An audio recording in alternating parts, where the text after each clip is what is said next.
and welcome to the Excellence Foresight podcast.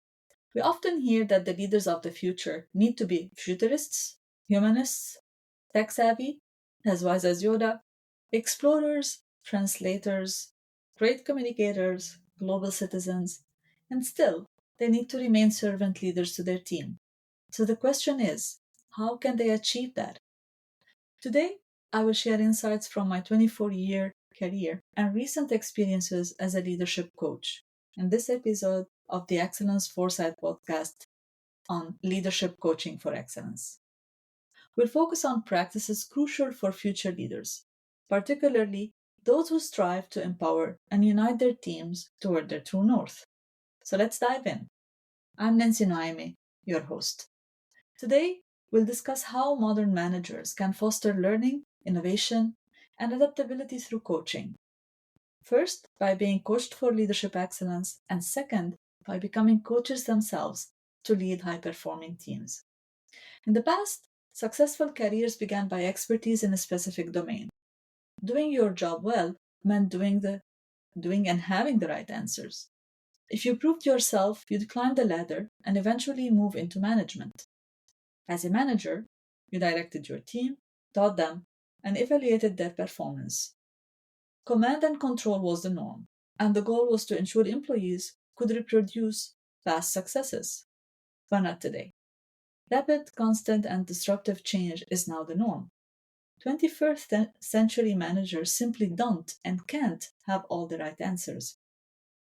Companies are shifting from command and control practices to a model where managers provide support and guidance. Employees they learn to adapt, unleashing fresh energy, innovation, and commitment. In short, the role of the manager is becoming that of a coach, challenged by how to provide the right support to their teams in times of rapid change. This shift is significant. Research shows more companies are training their leaders as coaches. Making coaching integral to a learning culture isn't just about external consultants. It's about managers within the organization engaging continuously with employees. The key to effective coaching involves asking questions instead of providing answers, supporting rather than judging, and facilitating development instead of dictating tasks. So let me ask you this first question. What strategies do you use to foster a learning culture within your team? Do you do that? Have you ever thought about it? Skilled coaching unlocks people's potential to maximize their performance.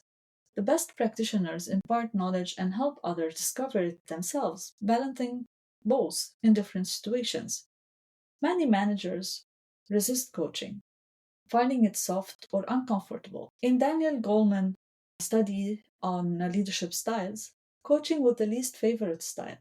Even if managers think they're good at it, they often overestimate their abilities. A study found 24% of executives significantly overestimated their coaching skills. This tells us there's still a lot of work to do in this area. So here's my second question to you. How comfortable are you with adopting a coaching style in your leadership approach? Having worked and coached several CEOs, I recommend using a situational coaching approach.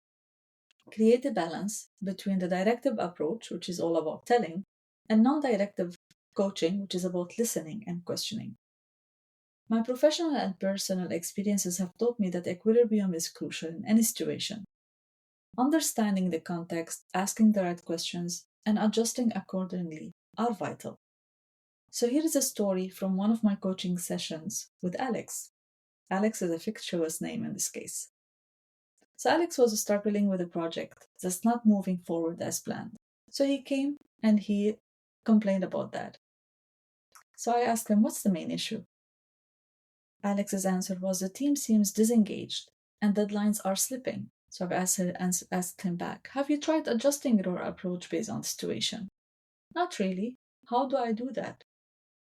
So I had to explain to Alex that he had two problems at hand. He needed to assess his team's needs. Do they need more guidance or do they need motivation? Alex thought probably a mix of both. So he had to look at how to adjust his way of dealing with his team to a situational approach, looking how to motivate them but also at the same time providing them the right guidance. For any coaching, I recommend you the GROW model. GROW is goal, reality, options, and will. The goal: establish what the coachee wants to achieve. Ask them, what do you want when you walk out of the door that you don't have now? The reality: ground the conversation with fact-based questions. For example, what are the key things we need to know? Look at the options with the coachee. Encourage broad thinking. Ask them, if you have a magic wand, for example, what would you do? Let them open their mind to new solutions, new ideas, new thoughts. And the last is the W of the GROW model: determined commitment. Ask your coachee, on a scale of 1 to 10, how likely are you to do this? Make sure you have a goal, you state the reality, you look at the options, and you determine the commitment, the will to move forward.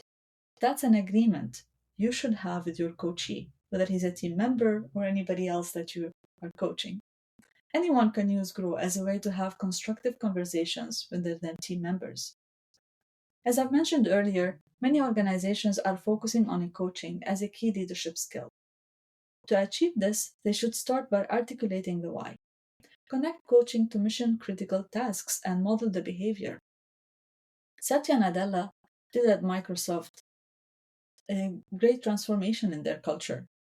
He solicited input, listened empathically, and encouraged openness about mistakes. He changed the culture. Build capabilities throughout your organization. Provide tools, training, and support for your managers to develop a coaching style. Remove barriers to change. There are many, like unproductive review systems, and make sure that you encourage open and supportive conversations. Create that culture of coaching. Teach your leaders how to become coaches and provide them with the tools to be able to do that. From my journey, I've seen how a coaching mindset can transform an organization. When leaders commit to developing their coaching skills, it creates a ripple effect. Teams become more engaged, innovative, and resilient. This is what we aim for: a culture of excellence where everyone is motivated to achieve their best. And as a leader, that's one of your key roles. What steps can you take to build a coaching culture in your organization moving forward? There are many dimensions into coaching. Another crucial dimension of effective coaching is creating a psychological safe environment. This means fostering an atmosphere where team members feel safe to take risks, express their thoughts without fear of judgment or repercussions. When people feel safe, they're more likely to share innovative ideas and collaborate effectively. In addition to psychological safety, use emotional intelligence. Leaders who are emotionally intelligent can better understand and manage their own emotions as well as to empathize with others. This helps in building stronger, more trusting relationships with their teams. As we're talking about these soft skills, diversity and inclusion also plays a significant role. Embrace diverse perspectives. This can lead to more innovative solutions and a more dynamic team environment. Coaching should encourage leaders to recognize and leverage the unique strengths of each team member. In addition to these, I would add one last one: continuous feedback, which is vital. Rather than waiting for annual reviews, effective coaching involves providing regular constructive feedback. This helps team members stay aligned with their goals and continuously improve their performance. So, as a leader, you need to focus on your coaching skills, look at psychological safety, use your emotional intelligence to build that rapport with teams, your team members. Focus on diversity and inclusion, and provide continuous feedback. Now, have you thought about all this and how it can you do to make sure that you have this better environment within your team? We live in a world of flux. Successful executives must supplement their expertise with a capacity for learning and develop that in their teams. Managers need to reinvent themselves as coaches, drawing energy, creativity, and learning from their teams. Many people, when they are in leadership position, they work with coaches to develop leadership skills. It's important for organizations also to develop those leadership skills in their managers, in their leaders, and support a culture of coaching inside the organization to benefit everyone. With this, I would like to thank you for listening to Leadership Coaching for Excellence. Join us next time as we delve deeper into practical techniques, success stories from leading organizations and teams.